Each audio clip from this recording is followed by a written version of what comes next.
At one time, the church used to be considered a safe haven, a sanctuary. It was the one place where you could go that still felt safe, that was considered holy. But in Biden's America, all that is changing. Make no mistake, this decision is a culmination of a deliberate effort over decades to upset the balance of our law. Since the repealing of Roe v. Wade, attacks on churches and crisis pregnancy centers by the angry woke mob have increased. The violent pro-abortion group Jane's Revenge, which some have labeled as domestic terrorism, now declares it is open season on pro-life groups. These sacred institutions have been vandalized, and some female protesters have even gone as far as to strip, yes, I said strip, in church in order to get their point across. And what is their point? It appears they're furious with Christians and the church for our stance on abortion. They're angry because we believe that everyone, and I mean everyone, deserves a chance to live, and that women shouldn't be able to murder their baby for the sake of convenience.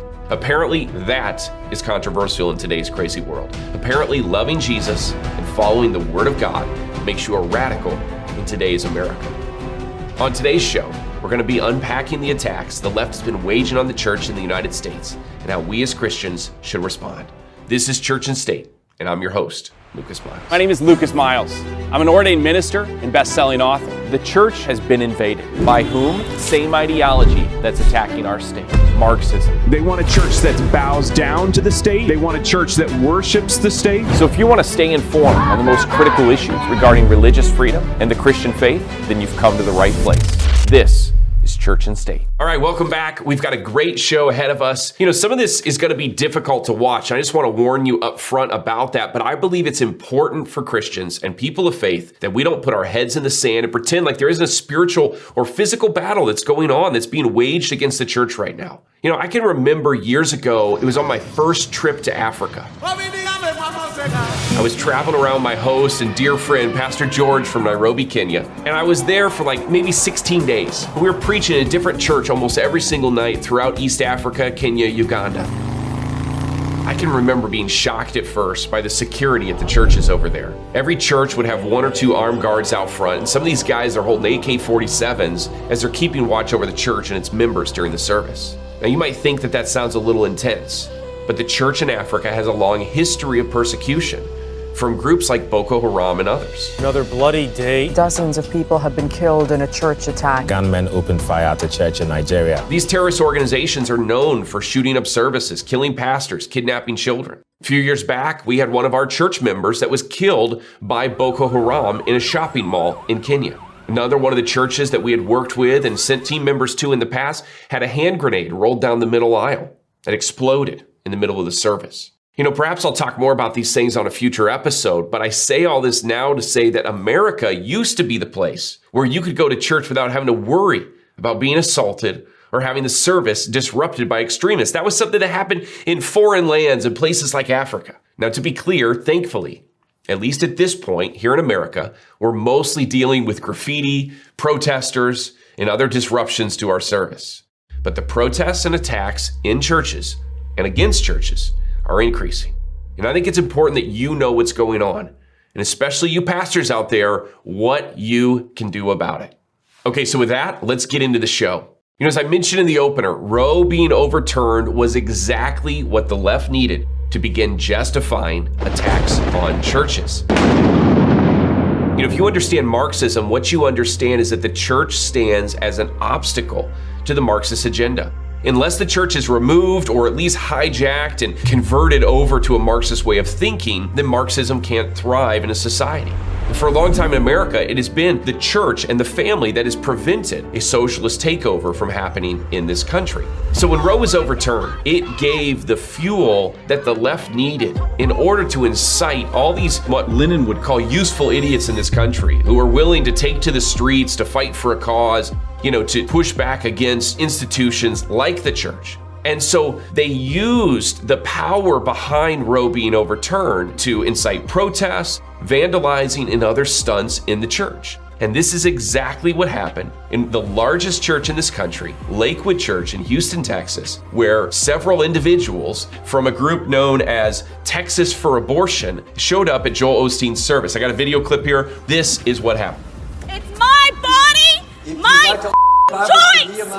It's my body, my choice. Major drama at Lakewood Church today. Hell no. My body, my choice.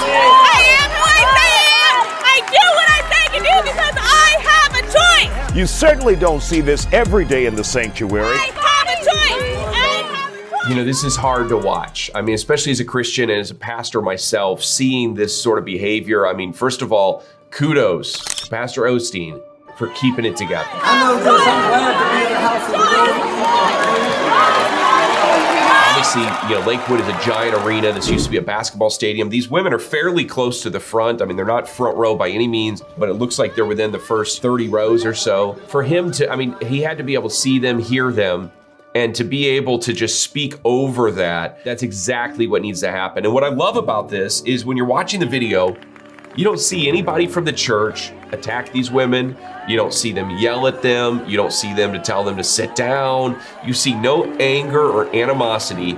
The people were only focused on what their pastor was saying. And when he just starts kind of speaking over them and kind of stirring the people up, they just start clapping and cheering that it's great to be in the house of God. And it's interesting here that, you know, even the left's attempts at trying to disrupt church or try to disrupt the worship of Jesus, in my opinion, all this did was exemplify the real character. I mean, it exposed who's got a heart for God and who doesn't.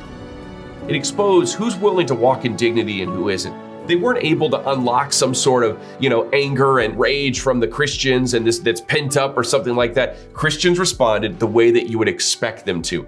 They responded in love. They focused on what was important, and they allowed security to kind of usher these women out as they continued to praise God. And I think that's what has to happen. You know, I would encourage pastors, though, watching this, I'm sure we have a lot of church leaders that might be tuning in here to this, that you have to think about this stuff. This is a tough thing to navigate around. This isn't just a typical security issue. I've encouraged churches as I've, you know, traveled around the country talking about these things. This is one reason why you need to make sure you have women on your security team. You know, this becomes a very situation with a lot of exposure, whether lawsuits or whatever, when you have women that are taking off their clothes to protest in the middle of a service. I know this is out of the box, and hopefully this does not happen in churches all around the country. But we have to start expecting, as the church gets brighter, for darkness to try to get darker, and for, you know, more out of the box attacks to happen against churches. Tell that Nazi to come out!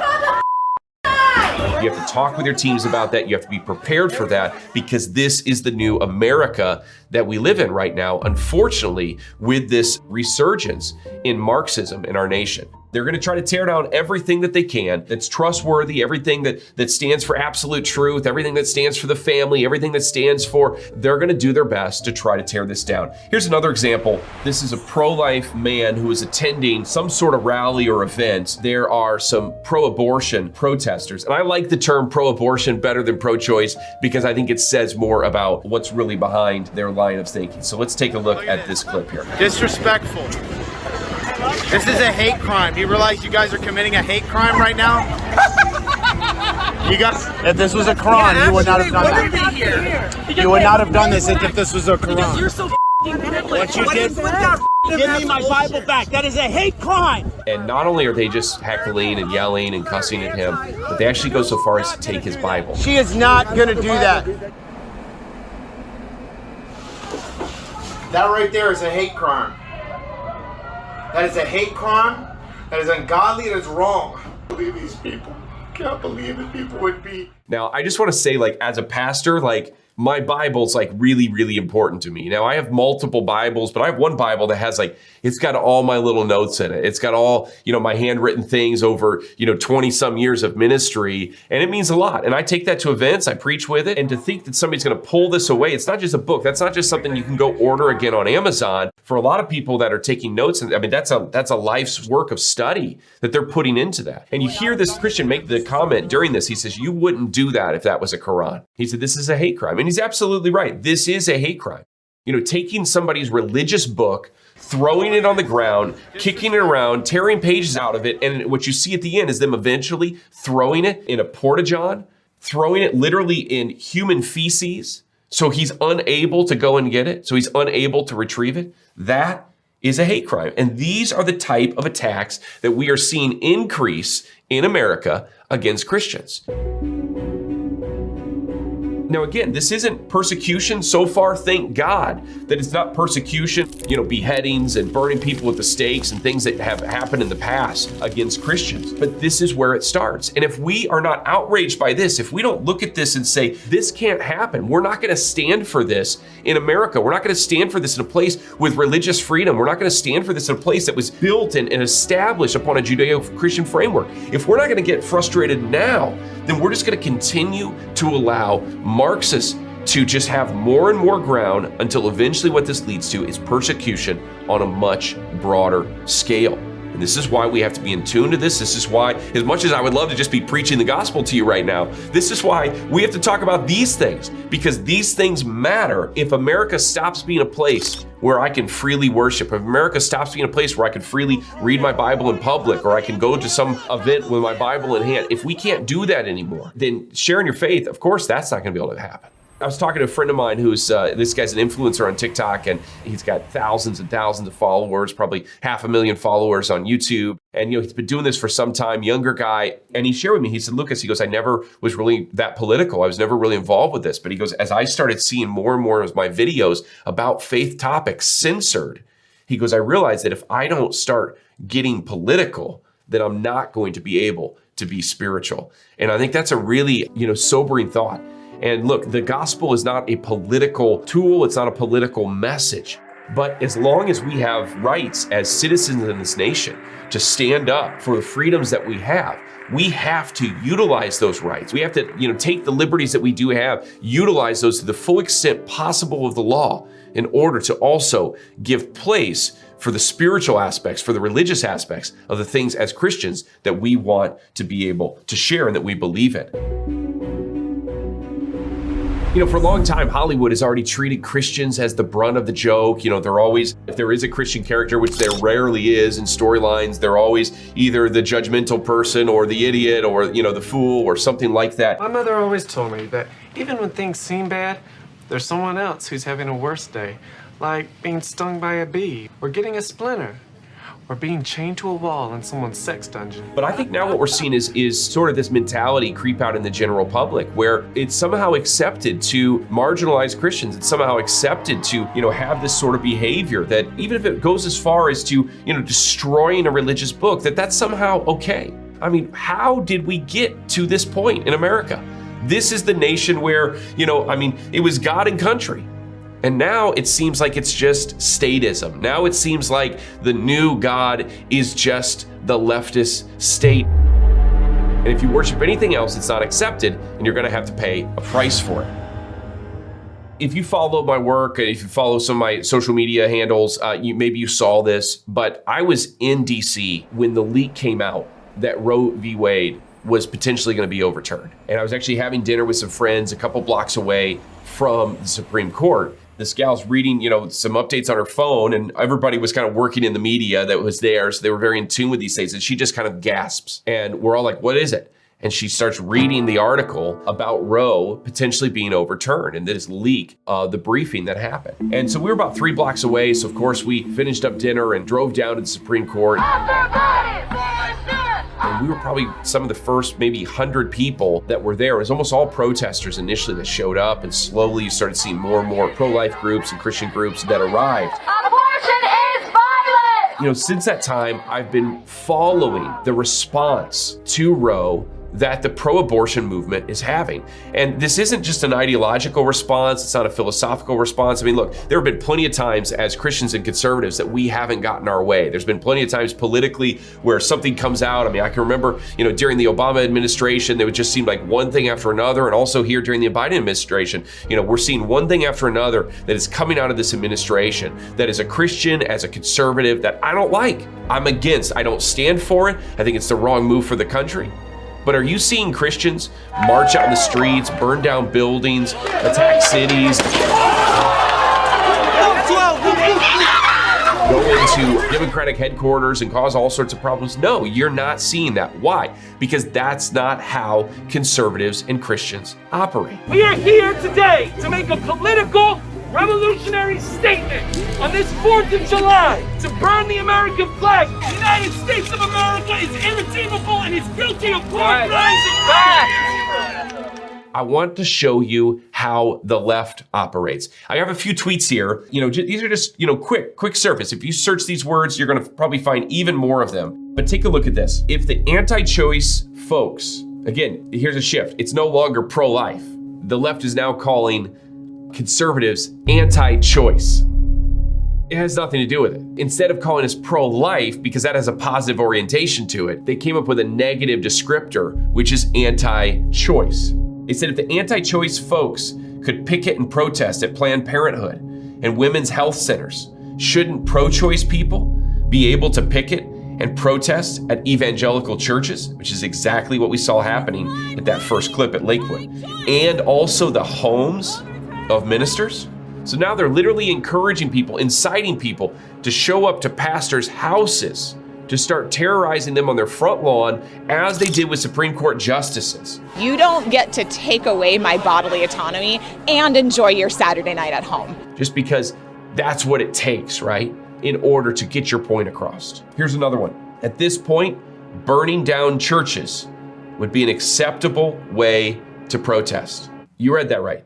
Now, I pulled this tweet after it's been online already for about 2 weeks. Literally says at this point, burning down churches would be an acceptable way to protest. I can't tell you how many tweets or posts or Facebook posts or TikTok posts that I've had pulled down where I've simply shared a Bible verse or I've simply shared truth from scripture about a political talking point, whether it be sexuality, gender, marriage, etc. And those things are pulled down. But here, Twitter is allowing a post that is literally calling for burning down America's church buildings, and that doesn't get censored. Nobody pulls that down. That gets to stay online. Here's one more. We need to abolish religion, attack the churches hard, make them afraid, make them ashamed, harass and shame and intimidate the hell out of politicians and right-wing Christo-fascists. And it needs to be a coordinated attack, in bold letters, in large, massive numbers. Everyone armed. Don't vote, revolt. I just want to let that sink in for a second. And again, this post calling for people to attack hard, to abolish religion, to show up at churches, to intimidate the quote hell out of politicians and right-wing, what they call Christo-fascists. This is exactly what fascism does. It uses force and intimidation in order to suppress ideas and suppress people groups. And here we have somebody, literally saying, again, this idea that they're essentially anti-fascist, but what they're doing is fascist behavior, attacking the church, to the point to where they're calling for coordinated attacks. Not just a couple people to show up, but masses to show up in large, massive numbers, they write. Everyone armed. Don't vote, revolt. Now, this account has since been suspended, but there's tweets like this every single day that aren't. Why aren't they all taken down? Because it fits the narrative. It fits the Marxist narrative that so many on the left are behind right now. See, we used to have Republicans and Democrats in this country. We don't have that anymore. We have all the Democrats. There used to be pro-life Democrats that are out there. They don't exist. They've either switched sides and they're now Republicans or conservatives, or they've just been silenced and pushed out of the party, to the point to where now we have a Democratic Party that is just Democratic in name only, and it's really a home for leftists and Marxists. It is where radicalists are bred in this nation today. And they are now encouraging all-out attacks in massive numbers at churches with armed individuals. This is Biden's America. But statements like these aren't just happening on tweets. They're starting to happen in real life. The people that are tweeting these things are apparently getting some momentum behind them. And it's not just one or two people. There are literally dozens and dozens of tweets like this that you can find on Twitter or on other social media platforms of people posting content, encouraging this sort of behavior. And here's the thing, it's starting to happen. Check out this. This is a church here in Colorado. On the front doors, it looks like a beautiful building. I think this is a Catholic church, and somebody paints "My body, my choice." Another one here, they wrote, "If abortions aren't safe, neither are you. This one here, St. John Newman Catholic Church in Virginia. On their sign, on the brick part of their sign, someone spray painted, "This won't stop." When we see these things, whether it be the demonstrations in the churches, the graffiti on church walls, the tweets and the threats that are happening around this country, it's easy to get discouraged. And I just want to take a minute here towards the end of this episode, and I want to encourage you to not allow the left to win by falling into fear, by allowing this to create anxiety in you, by allowing this to discourage you, by causing you to maybe go to church less or to back off of your strongly held religious beliefs.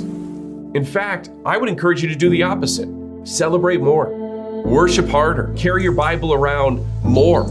This is the time that we should be doubling down on our faith, not just out of spite to another group that's out there, but because it's going to take your faith, it's going to take a strong faith in God in order to get through these times. We can't navigate this I don't see any way to navigate this, in my opinion, without the peace that I have because of my faith in Jesus. Now, look, I think that people of all religions should feel equally as frustrated by these events. They should be equally appalled by what the left is doing, by what this Marxist agenda is doing to try to disrupt religion. Because this isn't, certainly it's about Christianity, but I believe that every peaceful religious group that's out there is threatened if Christianity is threatened. If Christianity is not safe in the United States of America, then no religious belief is safe in the United States of America. And so it's important that I think that we as Christians, that we learn how to stand up for what we believe in, that we learn how to defend our faith, that we learn how to take the necessary precautions. If your church doesn't have a security team, start having that conversation. Find some people to serve in that way. Share with them some of these video clips. Go through this and talk about how would we handle this if this happened at our church? What would we do? What would be our protocol in this situation? Do you have cameras at your church? Do you have, other measures in place to be able to protect your people and your flock from these things from happening? I would encourage you to take some time and think about that.